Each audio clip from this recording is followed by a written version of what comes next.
Hello दोस्तों, स्वागत है आपका हमारे यूट्यूब चैनल कॉमिक फैन पर। चलिए दोस्तों, शुरू करते हैं वंडरमैन परमाणु की ये धमाकेदार कॉमिक्स परमाणु रिटर्न्स। चलिए शुरू करते हैं इस कॉमिक का दूसरा भाग। मैं तुमसे शादी करना चाहता हूँ, तुम्हें अपनी शरीके हयात, अपनी अर्धांगिनी बनाना चाहता हूँ। क्या तुम्हें मंजूर है? जवाब में लता की तरह परमाणु से लिपट गई सीना। ओह परमाणु, तुम्हारे मुंह से ये सब सुनने के लिए तो मैं कब से तरस रही थी। तुम्हारी पत्नी बनकर तो मैं खुद को धन्य समझूंगी परमाणु। तुम परमाणु की नहीं, विनय कुमार की दुल्हन बनने जा रही हो सीना। विनय कुमार की दुल्हन? हाँ, क्योंकि आज से हमारे बीच मौजूद परमाणु की यह दीवार हमेशा के लिए हट रही है। विनय, तुम परमाणु हो? हाँ, मैं ही परमाणु हूँ, तुम्हारा परमाणु। ओह विनय, कितनी खुश हूं मैं तुम्हारी असलियत जानकर। शीना और विनय, दो जिस्म शादी के अटूट बंधन में बंधकर एक जान हो गए। खुश होना बहुत, कितना, सारे जहां की खुशियां पाकर जितना कोई खुश होता है उतना। और तुम, छोड़ो मेरी खुशी को, अगर उसे नापने बैठोगी तो धरती, आकाश, समुद्र सभी कम पड़ जाएंगे। ओह परमाणु, क्या तुम मुझे सुन रहे हो परमाणु? क्या हुआ? रोबोट का मैसेज, जिसके आने का एक ही अर्थ होता है, शहर में कोई ऐसी मुसीबत जहां मुझे तुरंत ही परमाणु बनकर पहुंचना होता है। मुझे जाना होगा शीना। जाओ, मैं तुम्हारे रास्ते की रुकावट नहीं बनूंगी, तुम्हारा इंतजार करूंगी। मुझे कहां पहुंचना है प्रोफेसर? मंगोलपुरी के आर ब्लॉक में। वहां एक फैमिली को कुछ बदमाश जिंदा जलाने की फिराक में है। तो तू ही है वह सुनील कुमार है जिसने अखबार में यह छपवाया कि हम इस मोहल्ले में शराब बेचते हैं। कल उसी अखबार में तेरी लाश की जली हुई फोटो भी छपेगी। अरे, ये मेरे पांव जमीन से कैसे उखड़ गए? जुर्म की जमीन पर अपराधी के पांव हमेशा टिके नहीं रहते, उन्हें उखड़कर चलना ही होता है।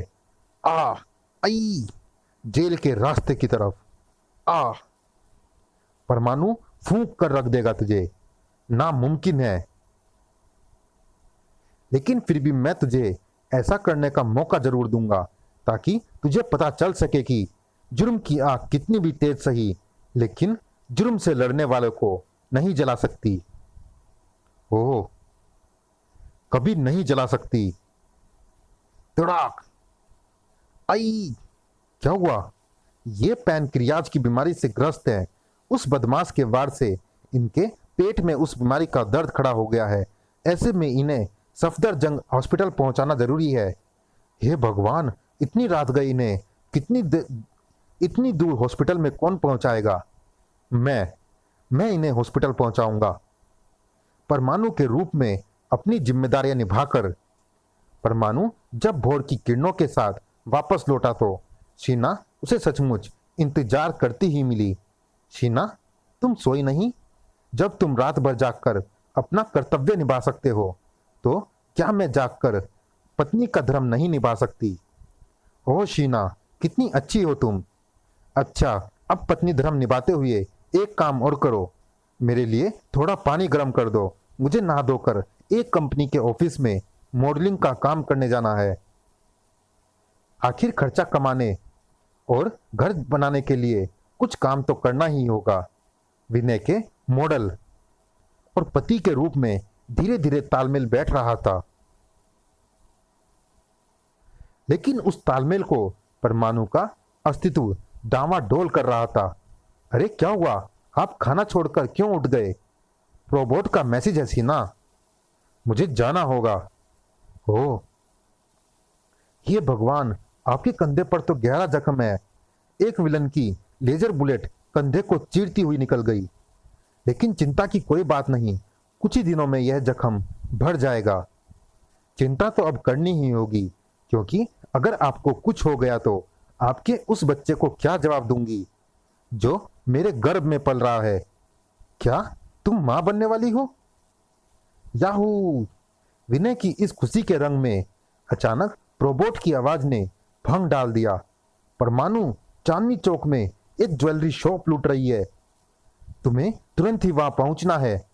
सॉरी प्रोबोट, आज परमाणु कहीं नहीं जा सकता। परमाणु को आज जो खुशी मिली है उसे वो अपनी पत्नी के साथ मिलकर बांटना चाहता है। लेकिन परमाणु, प्लीज प्रोबोट, आज मुझे डिस्टर्ब मत करो। आज दिल्ली में अपराधी सफल हो जाएंगे तो कोई नई बात नहीं होगी।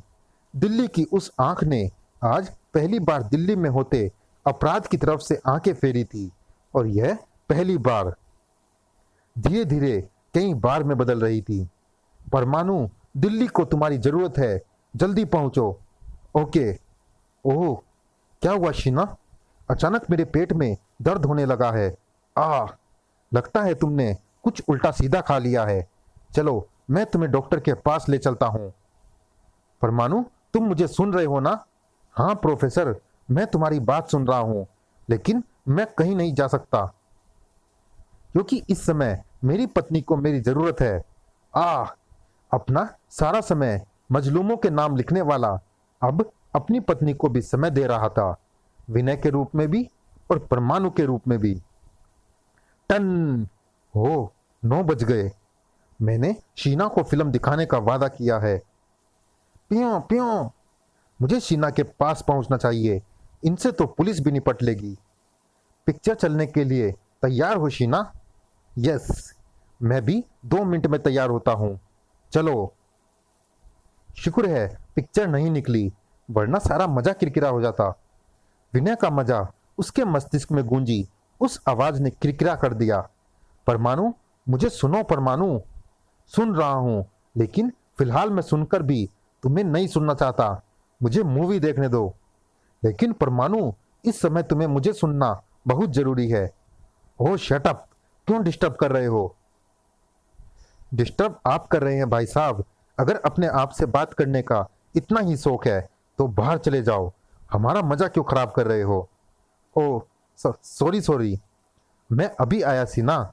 ठीक है, इस रोबोट के बच्चे को समझाने के लिए बाहर ही जाना होगा। परमाणु सुनो, अजीब आदमी है, अपने से बात करने के चक्कर में बाहर जा रहा है। अरे खुद से बात करने का इतना ही शौक था तो फिल्म देखने क्यों आया था?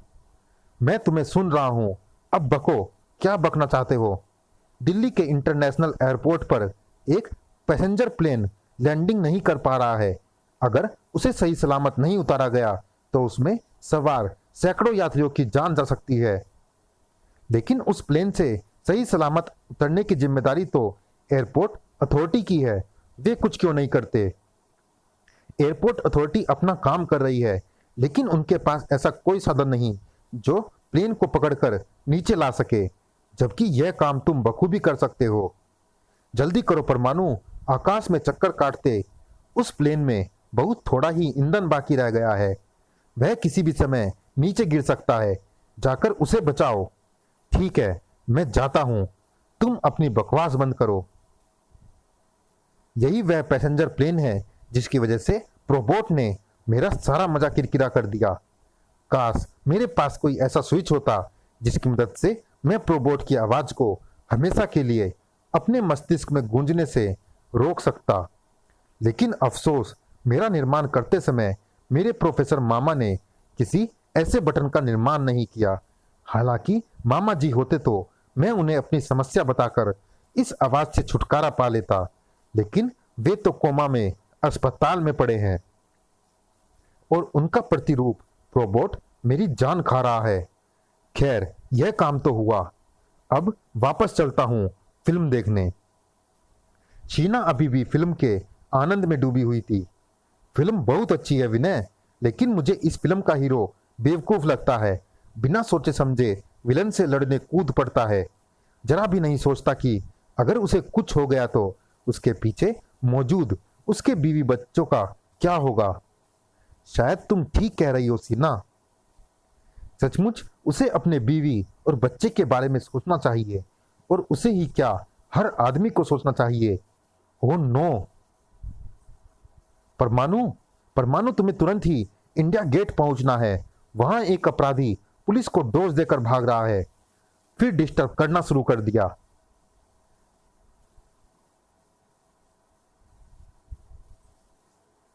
हाँ, आपकी खुद से बात करने की आदत ने हमें फिर डिस्टर्ब करना शुरू कर दिया। विनय, तुम भी?